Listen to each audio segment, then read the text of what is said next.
Welcome back, everybody. This is Chapter 16, Acid-Base Equilibria.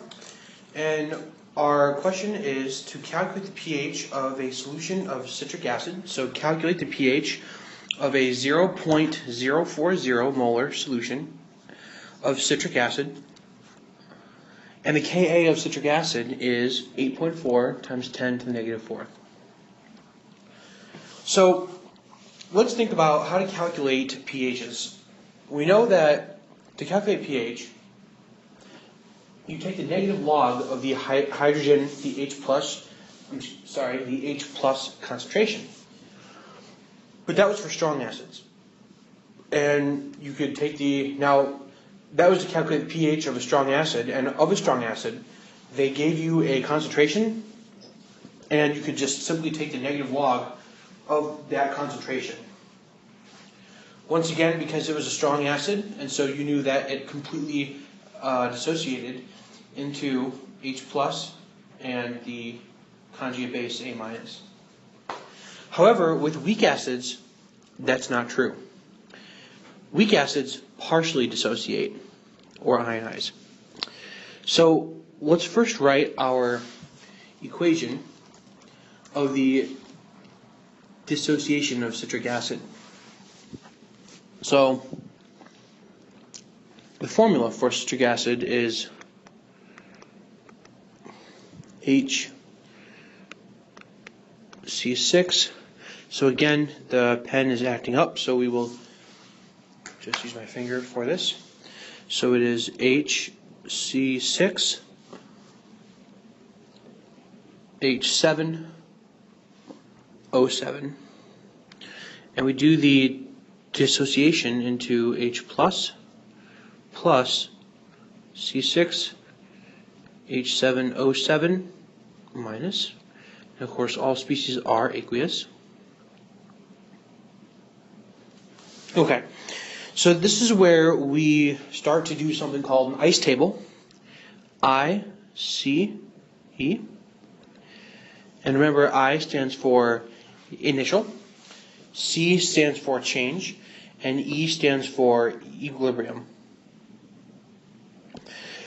So they tell us that there is a 0.040 molar solution of citric acid. So that number will be considered the initial concentration for citric acid, because the problem literally tells us.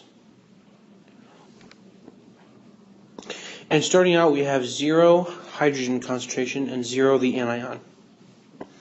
Now the change will be some number, but we do know that we have a lot of reactant, and we have no products. So what does Le Chatelier's principle tell you? If you have a whole bunch of reactant and not a lot of product, then our reaction is probably going to want to make more product. So we know that the change will be some variable. We don't know by how much the concentrations will change, but we do know that it will be subtracted. So we put minus x to stand for some change of that starting acid. Remember, this acid partially dissociates. So just because we have a 0.040 molar starting solution does not mean that we're going to have 0.040 molar of H+. We need to actually calculate the change. So the Ka will allow us to calculate that.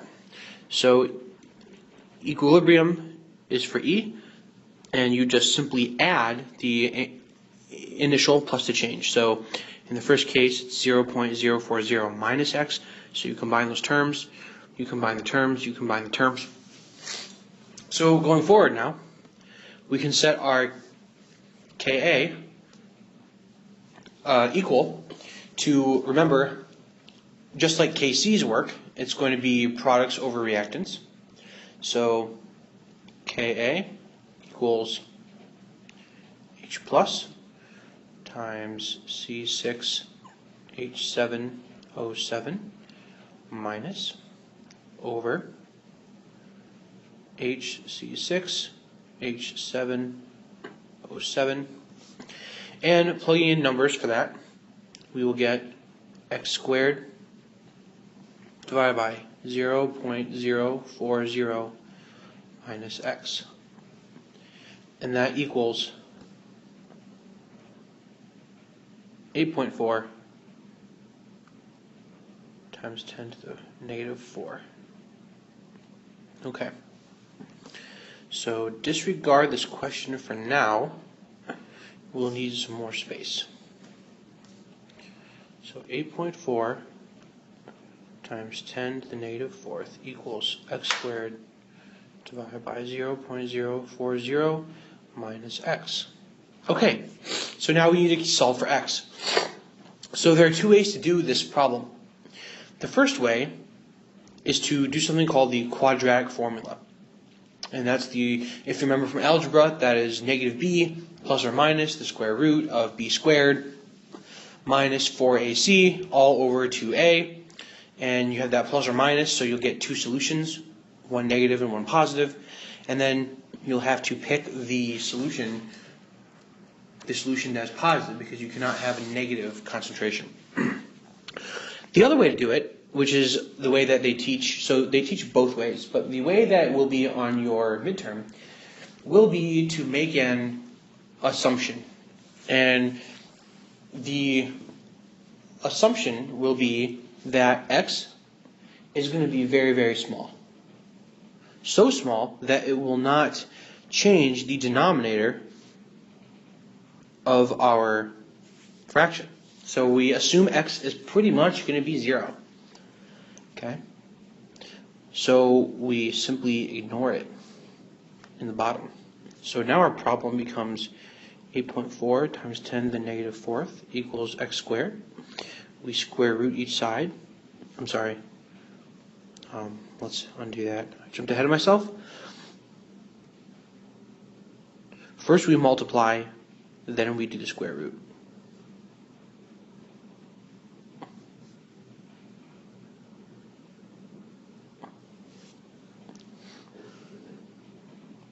Okay. So, doing that out here, taking 8.4 times 10 to the negative 4th times 0.040, and then taking the square root of that answer will give 5.79 times 10 to the negative 3rd molar. Okay. So this will be the concentration of H+. Okay. Now, the question asks to calculate the pH. So, I'm just going to erase this for a little bit more room. We want the pH. So,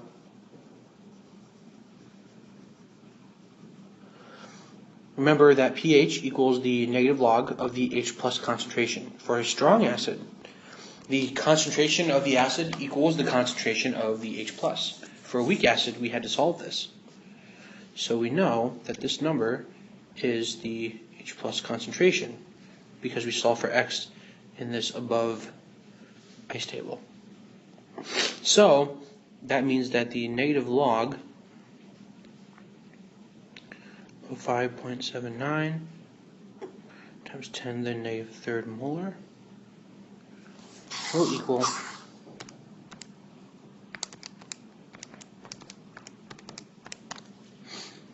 2.24.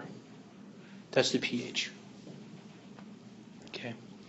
Now, here's the thing.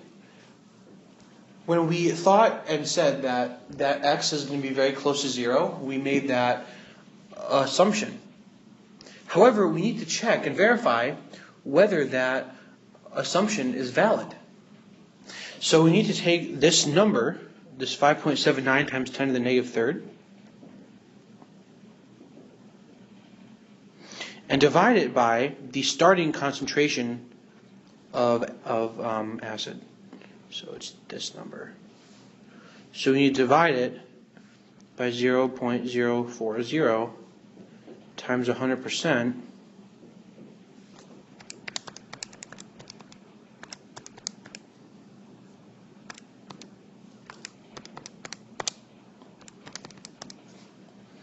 get 14%. So was that assumption valid? No, not really, because the rule of thumb is any assumption for which the percent error is greater than 5%, you need to do the full quadratic formula with. So we will skip that now, but it consists of putting your work into quadratic form, so ax squared plus bx plus c is equal to 0, and then solving. So now looking at the percent ionization, we already solved for it. It's this percent. It's simply the percent of the hydrogen divided by the starting concentration times 100%. Okay, thanks for watching. See you in the next video.